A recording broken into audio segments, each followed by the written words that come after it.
Welcome to PSC and tech with Akhil. ഇന്ന് നമ്മൾ നോക്കാൻ പോകുന്ന സിനോണിംസും ഫ്രൈസൽ വെർബുമാണ്. സിനോണിംസ് നോക്കാം.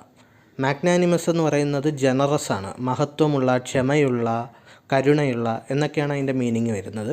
ലെത്തർജിക് എന്ന് പറയുന്നത് very tired or lacking energy എന്നാണ്, ക്ഷീണിതമായതും ഉത്സാഹമൊന്നും ഇല്ലാത്തത് എന്നൊക്കെയാണ് അതിൻ്റെ ഒരു മീനിങ് എന്ന് പറയുന്നത്.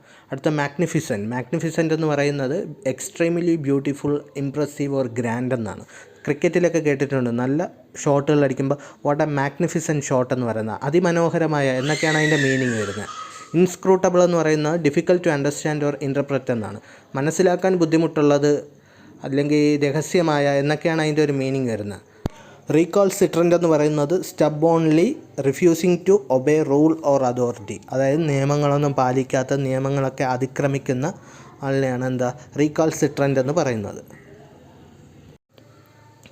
ഫ്രൈസൽ വെർബ് നോക്കാം. ബാക്ക് ഡൗൺ എന്ന് പറഞ്ഞാൽ to withdraw your claim or stop opposing after resistance.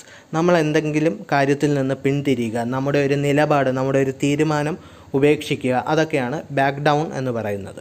എന്താണ് ബ്രിങ് അബൌട്ട് എന്ന് പറഞ്ഞാൽ to cause something to happen, എന്തെങ്കിലും സംഭവിക്കാൻ കാരണമായ എന്നുള്ള ഒരു മീനിങ്ങിലാണ് ബ്രിങ് അബൌട്ട് ഉപയോഗിക്കുന്നത്. അടുത്ത ബ്രേക്ക് ഔട്ട് എന്ന് പറഞ്ഞാൽ ടു ബിഗിൻ സഡൻലി, എന്തെങ്കിലും പെട്ടെന്ന് തുടങ്ങുകയാണെങ്കിൽ, അതിപ്പോൾ ഒരു ഡിസീസ് ആകാം, എന്തെങ്കിലും ഒരു യുദ്ധമാകാം, അല്ലെങ്കിൽ ഒരു തീപിടുത്തമാകാം, അവിടെയൊക്കെ ബ്രേക്ക് ഔട്ട് നമുക്ക് ഉപയോഗിക്കാവുന്നതാണ്.